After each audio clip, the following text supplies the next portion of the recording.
అనుకోవడం జరిగింది.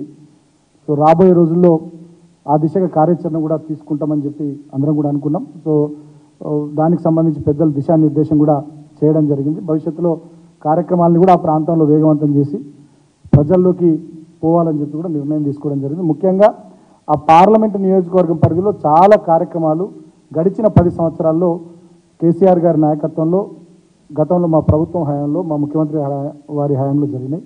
పెద్దపల్లి జిల్లా కావడం కానీ, మంచిర్యాల జిల్లా కావడం కానీ, అదేవిధంగా పెద్దపల్లి జిల్లా పరిధిలో రామగుండంలో మెడికల్ కాలేజ్ కానీ, మంచిర్యాలలో మెడికల్ కాలేజ్ కానీ, వేల కోట్ల రూపాయల నిధులతో ఆ ప్రాంతాల్లో అభివృద్ధి కానీ ఇవన్నీ కూడా జరిగినాయి. కాబట్టి మంచి సానుకూలమైనటువంటి వాతావరణం డెఫినెట్గా ఉంటుంది అనేటటువంటి ఆశాభావాన్ని మా కార్యకర్తల నాయకులు కూడా వ్యక్తం చేస్తున్నారు.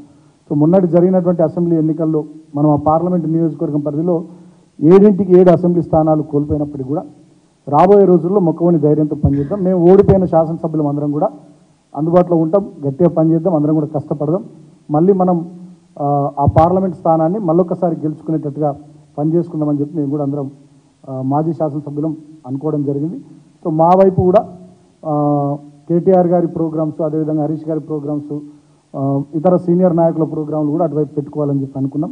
జిల్లా పార్టీ సమావేశాలు, నియోజకవర్గ స్థాయి సమావేశాలు, మండల సమావేశాలు కూడా భవిష్యత్తులో పార్టీవి ఆ పార్లమెంట్ నియోజకవర్గం పరిధిలో పెట్టాలని చెప్పి అనుకున్నాం. ముఖ్యంగా ఈ కాంగ్రెస్ ప్రభుత్వం వచ్చిన తర్వాత మా ప్రాంతంలో వాళ్ళు ఇచ్చినటువంటి హామీలు కానీ, చేయకుండా ఉన్నటువంటి పనులు కానీ, వీటి విషయంలో ప్రజల్లో చాలా అసంతృప్తి నెలకొన్నది. ఇప్పుడిప్పుడే ప్రజలంతా కూడా బాహాటంగా ఆ విషయాలన్నీ కూడా వెళ్ళగక్కుతున్నారు. కాంగ్రెస్ పార్టీ యొక్క నిజస్వరూపం అర్థమైంది. ఇందాక పెద్దలు కడియం శ్రీహరి గారు చెప్పినట్టుగా కాంగ్రెస్ పార్టీ ఓట్ల కోసం అనేక రకాల అలవిగాని హామీలను ఇచ్చి ఇవాళ అధికారంలోకి వచ్చిన తర్వాత వాటిని నెరవేర్చలేక కాలయాపన చేసే ప్రయత్నం చేస్తుందన్నటువంటి విషయం మా ప్రాంత ప్రజలకు కూడా అర్థమైంది. ముఖ్యంగా ఎన్నికల కోడ్, లోక్సభకు సంబంధించినటువంటి ఎన్నికల కోడ్ వచ్చేదాకా ఏదో అప్లికేషన్ల పేరిట, వెరిఫికేషన్ పేరిట డ్రామా చేసి 6 గ్యారంటీలు కానీ, 420 హామీలు కానీ భవిష్యత్తులో అమలు చేయకుండా కాలయాపన చేయాలనేటటువంటి కుట్ర కాంగ్రెస్ పార్టీ చేస్తుందనేటటువంటి విషయం కూడా ప్రజలకు అర్థమైంది. ఇప్పుడిప్పుడు ప్రజలు బాహాటంగా సోషల్ మీడియా వేదికగా కానీ, మీడియా వేదికగా కానీ ఆ విషయాలు చెప్తా ఉన్నారు. ఒడ్డెక్కదాకా ఓడమల్లన్న అని, ఒడ్డెక్కినాక బోడమల్లన్న అన్నట్టుగా ఇవాళ కాంగ్రెస్ ప్రభుత్వం యొక్క తీరు ఉందని చెప్పి ఆ ప్రాంత ప్రజలు చెప్తున్నటువంటి విషయాలు కూడా ఇవాళ మీటింగ్లో చాలామంది మా వాళ్ళు గ్రౌండ్ రిపోర్ట్ని, ఫీడ్బ్యాక్ని ఇవ్వడం జరిగింది. సో రాబోయే రోజుల్లో మనం కూడా ప్రజల పక్షాన, ప్రజల గొంతుకగా ప్రజల కోసం పనిచేద్దాం. ప్రజల సమస్యలు కానీ, ప్రజలకు కాంగ్రెస్ పార్టీ ఇచ్చిన హామీలు కానీ వాటన్నింటినీ ప్రభుత్వానికి గుర్తు చేసేటట్టుగా మనం కూడా పనిచేద్దామని చెప్పి ఈ సమావేశంలో అనుకోవడం జరిగింది. ముఖ్యంగా ఈ మీడియా సమావేశం ద్వారా ఒక 2-3 ముఖ్యమైనటువంటి విషయాలు. ప్రధానంగా ఇవాళ కాంగ్రెస్ పార్టీ ఇందాక పెద్దలు కడియం శ్రీహరి గారు చెప్పినట్టు అడ్డగోలు దుష్ప్రచారం బీఆర్ఎస్ పార్టీ మీద, అదేవిధంగా మా అధిష్టానం మీద కానీ, మా ఎమ్మెల్యేల మీద కానీ చేసి ఆ అడ్డగోలు దుష్ప్రచారాన్ని ఒక అబద్ధాన్ని 100 సార్లు చెప్పి నిజమని నమ్మించేటటువంటి ప్రయత్నం ఏదైతే చేసిందో దాన్ని వల్ల ప్రజలంతా అర్థం చేసుకున్నారు. ఇన్ని రోజుల తర్వాత కూడా, ప్రభుత్వం ఏర్పాటైన ఇన్ని రోజుల తర్వాత కూడా ఇంకా ఎంతసేపటికి బీఆర్ఎస్ పార్టీ నాయకులను, కేసీఆర్ గారిని, మా మాజీ మంత్రులను, మాజీ ఎమ్మెల్యేలను మా మీద పడి ఏడవడమే తప్ప, మమ్మల్ని అనడమే తప్ప, వాళ్ళు ఏ హామీలు ఇచ్చి అధికారంలోకి వచ్చిర్రో ఆ హామీలను నెరవేర్చే ప్రయత్నం చేయకపోవడం నిజంగా ఇవాళ చాలా శోచనీయం, బాధాకరం. ఇవాళ కాంగ్రెస్ పార్టీ పరిస్థితి ఎట్లున్నదంటే ఢిల్లీ వాళ్ళ పార్టీలో పదవుల లొల్లి, ఇది తప్ప వేరేది ప్రజలకు సంబంధించిన ఏ పని కూడా కనబడతలేదు. ప్రచార ఆర్భాటం. గతంలో మా ప్రభుత్వం ఏమో పని ఎక్కువ ఉండే, ప్రచారం తక్కువ ఉండే. ఇవాళ ఈ కాంగ్రెస్ ప్రభుత్వాన్ని చూస్తే ప్రజలకు స్పష్టంగా అర్థమవుతున్నది, ప్రచారం ఎక్కువ ఉన్నది, పని తక్కువ ఉన్నది. ముఖ్యంగా ఇవాళ అధికార దర్పంతో, అధికార అహంకారంతో కాంగ్రెస్ పార్టీ చేస్తున్నటువంటి, ఈ ప్రభుత్వం చేస్తున్నటువంటి పనులు కూడా తెలంగాణ ప్రజలు గమనిస్తూ ఉన్నారు.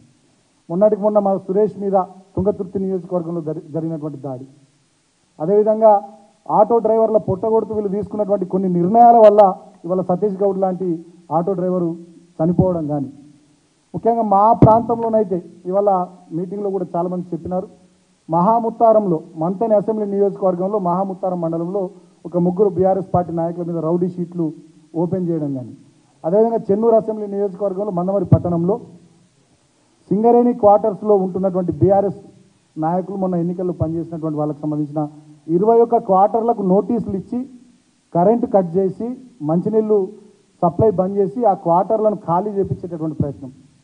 దాంట్లో కాంగ్రెస్ సింగరేణి కోల్బెల్ట్ ఏరియాలో బెల్లంపల్లి నుంచి మొదలుకుంటే కొత్తగూడెం సత్తుపల్లి వరకు చాలా క్వార్టర్లలో చాలామంది ఉంటున్నారు. గతంలో 10 సంవత్సరాలు మేము ఉన్నప్పుడు కూడా ఏ ఒక్కరిని ఏం కూడా అనలేదు.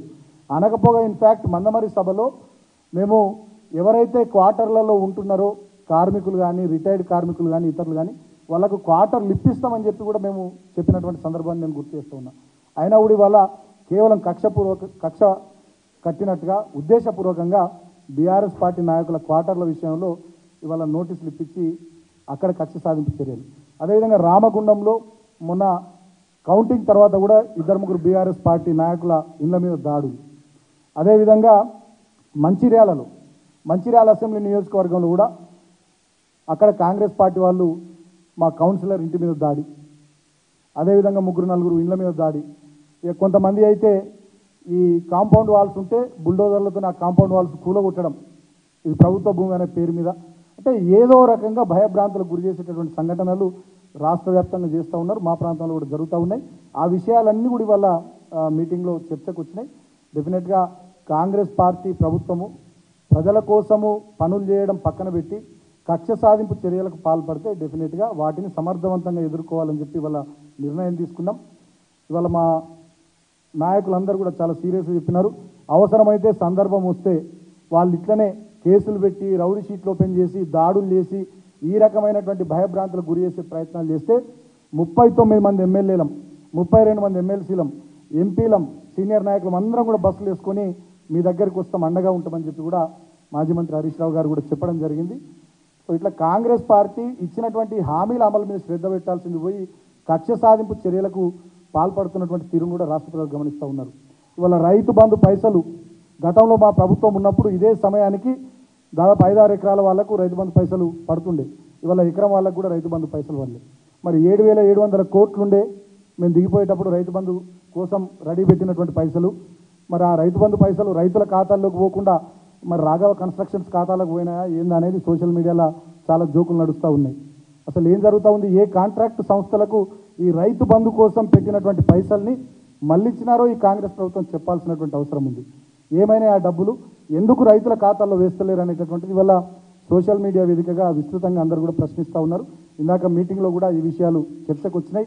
అదేవిధంగా గృహలక్ష్మి పథకం కానీ, దళిత బంధు పథకం కానీ, 2వ విడత గొర్రెల యూనిట్ల పంపిణీ కానీ ఇవన్నీ కూడా గత ప్రభుత్వ హయాంలో ఆన్గోయింగ్ స్కీమ్స్. ఎవరైతే లబ్ధిదారులు ఉన్నారో, ఎవరికైతే ప్రొసీడింగ్ కాపీలు ఇచ్చినామో డెఫినెట్గా దాన్ని ఇంప్లిమెంట్ చేయాల్సినటువంటి బాధ్యత ఈ రాష్ట్ర ప్రభుత్వాన్ని. కానీ దళిత బంధు డబ్బులు 10 లక్షలు ఎవరి ఖాతాలలో పడ్డాయో ఒక్కొక్క నియోజకవర్గానికి 1,100 చొప్పున ఆ ఖాతాలన్నీ కూడా ఫ్రీజ్ చేయమని రాష్ట్ర ప్రభుత్వం కలెక్టర్లకు ఆదేశాలు ఇవ్వడం దుర్మార్గం. గృహలక్ష్మి పథకానికి సంబంధించి ఎవరికైతే ప్రొసీడింగ్ కాపీలు ఇచ్చిండ్రో